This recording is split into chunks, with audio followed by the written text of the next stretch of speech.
Hi, my name is Theresa Molloy, President of the NIRI New York Chapter, and welcome to NIRI Headliners in partnership with Business Wire. I recently had an opportunity to talk to Aaron Briggs, who's Executive Counsel of Corporate Securities and Finance at GE. Aaron and I talked about GE's very successful sustainability practice. Stay tuned to hear my chat with Aaron. Aaron, thanks very much for joining us today. Of course, happy to be here. Excellent, and congratulations on your win at the Governance Awards for Governance Professional of the Year. That's wonderful. Thank you, thank you. So GE was an early adopter of sustainability reporting. Can you talk a little bit about what the catalyst was? Sure, I mean it's really driven by our business strategy. So the way we think about sustainability is that our businesses are aligned around things that make society better, and we try to do it with the least amount of environmental impact and with the greatest impact on social development.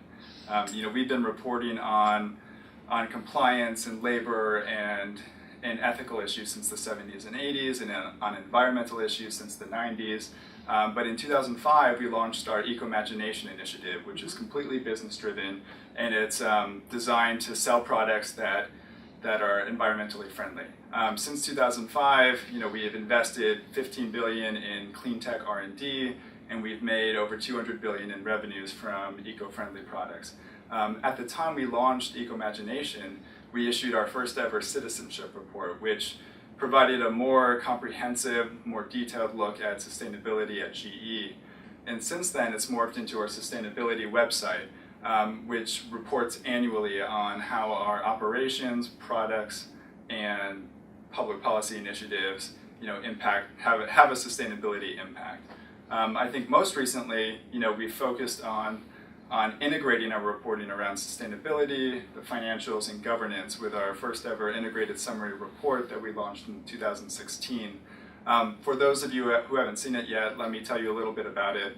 It combines the most important information from our annual report, like our chairman's letter and the summary for our 10K, as well as summaries of our proxy statement and sustainability report, puts it together in a concise, graphics-focused way that really tells the story through the management lens.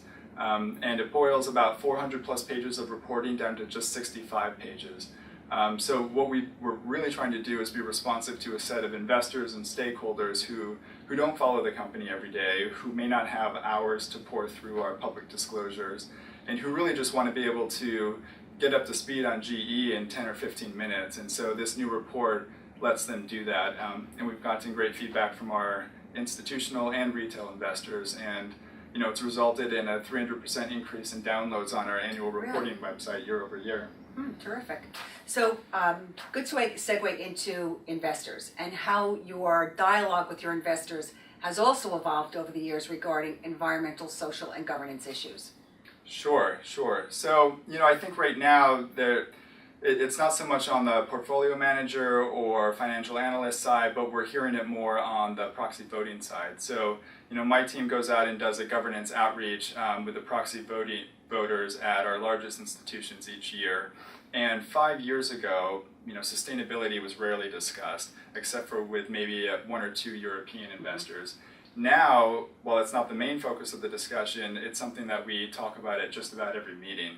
And what those investors want to know is they're trying to determine whether we're a well-governed company. So they want to hear about what's our governance framework for managing sustainability, how do we manage sustainability-related risks, and more in the context of that risk management discussion, they want to know how do we integrate sustainability metrics into our compensation plans. So that really has informed our reporting as well. So if you look at our integrated report, you will see, not so much a lot of reporting on specific detailed metrics, which tend to change over time, but more on the framework and priority setting process.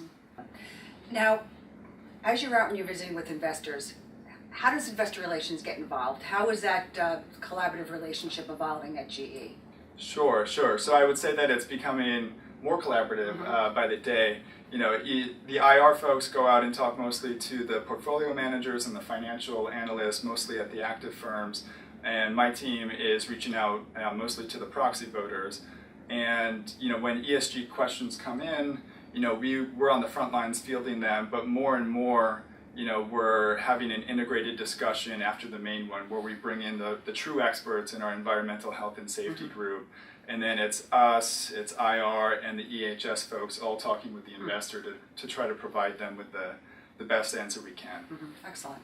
Well, this has been wonderful. I encourage everyone to go to the GE website, download the integrated report. It is really quite phenomenal, and it is a standard that you have set for others to follow. So, Aaron, thank you so much time for your today. It was great to see you again here in New York. And on behalf of NIRI New York, thanks very much for joining us. Great. Thanks for having me.